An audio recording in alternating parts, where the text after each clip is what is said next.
তুই বিদেশ চলে যা, যাই আমার শান্তি দে। 27 তারিখে আমার ফ্লাইট, আব্বা।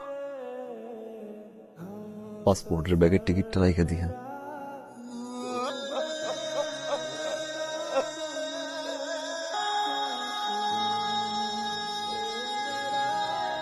চিন্তা করুন আব্বা, ঘরের খরচ তো সব পাঠাই দিব, যা লাগে আমাকে জানাবেন আব্বা, আমি সব পাঠাই দিব।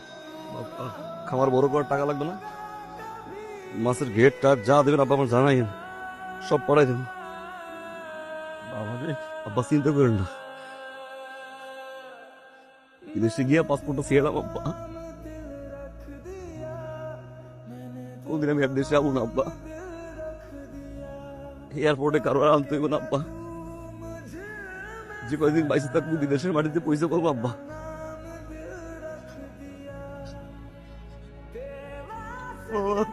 আমার বড় পুরোটা আর বউলের শ্বশুর বাড়ি পড়ে গেছে, চলে যেতে দেখতে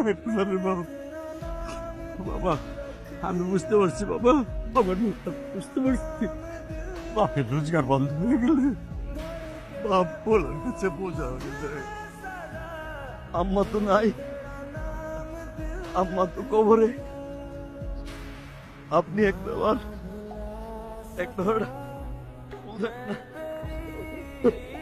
আমার কাছ থেকে বিদায় নিয়ে যাব না?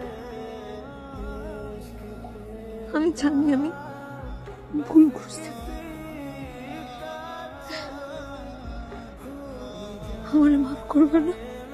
যাই হোক, আমি তো এখনো তোমার বিয়ে করাবো, আশা দেখবে যে ঠিক একই ভাবে তোমার জন্য এখানে দাঁড়ায় আছে। পরে পারলে দেখা রেখে